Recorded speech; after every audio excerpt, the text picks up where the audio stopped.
এক দেশ এক নির্বাচনের লক্ষ্যে ভারত সরকার প্রথম পদক্ষেপ নিয়েছে। প্রকৃতপক্ষে সরকার তার সম্ভাবনা বিবেচনা করার জন্য একটি কমিটি গঠন করেছে। এই কমিটির চেয়ারম্যান করা হয়েছে প্রাক্তন রাষ্ট্রপতি রামনাথ কোবিন্দকে। শীঘ্রই কমিটির সদস্যদের বিষয়ে প্রজ্ঞাপন জারি করা হবে। যদিও সরকারের এই পদক্ষেপ নিয়ে প্রশ্ন তুলেছে বিরোধী দলগুলো। কংগ্রেস প্রশ্ন করেছে যে মূল্যস্ফীতি, বেকারত্বের মতো সমস্যাগুলোর সমাধান না করে সরকার এক দেশ এক নির্বাচন করার তোড়জোড় শুরু করেছে। সরকার কেন গোটা দেশে একসঙ্গে নির্বাচন করতে চাইছে?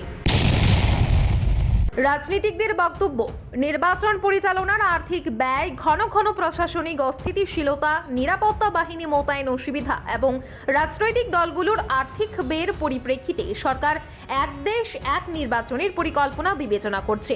এর আওতায় সব রাজ্যের লোকসভা ও বিধানসভা নির্বাচন একসঙ্গে করতে চায় সরকার।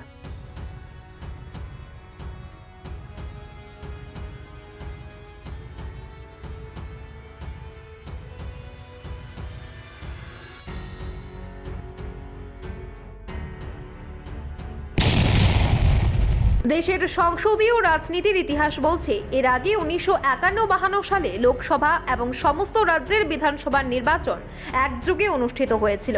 এরপরে 1957, 1962 এবং 1967 সালে লোকসভা এবং সমস্ত বিধানসভা নির্বাচন একযোগে অনুষ্ঠিত হয়েছিল। তবে পরবর্তীতে 1968, 1969 সালে কিছু বিধানসভা অকালে ভেঙে দেওয়া এবং 1970 সালে লোকসভার অকাল বিলুপ্তির কারণে এক দেশ এক নির্বাচন স্থগিত হয়ে যায়। এই কারণে এখন পরিস্থিতি এমন হয়েছে যে প্রতি বছরই কোথাও না কোথাও নির্বাচন হচ্ছে।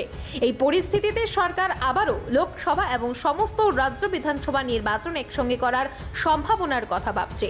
এখন কমিটি গঠন এই প্রক্রিয়ার একটি বড় পদক্ষেপ।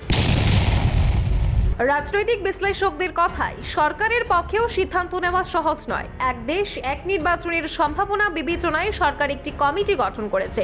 তবে সরকারের পক্ষেও এই সিদ্ধান্ত বাস্তবায়ন এবং এই বিষয়ে আইন আনা সহজ হবে না।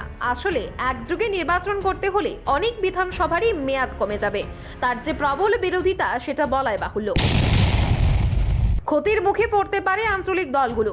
ভারতে এক দেশ এক নির্বাচন বাস্তবায়ন হলে আঞ্চলিক দলগুলো সবচেয়ে বেশি ক্ষতিগ্রস্ত হবে বলে মনে করেন রাজনৈতিক বিশেষজ্ঞরা। আসলে লোকসভা নির্বাচনে ভোটাররা সাধারণত জাতীয় ইস্যুগুলির ভিত্তিতে এবং জাতীয় দলের পক্ষে ভোট দিতে পছন্দ করেন। এমন পরিস্থিতিতে লোকসভা নির্বাচনের পাশাপাশি বিধানসভা নির্বাচন হলে ক্ষতির মুখে পড়তে হবে আঞ্চলিক দলগুলোকে, বলছেন রাজনৈতিক পর্যবেক্ষকরা।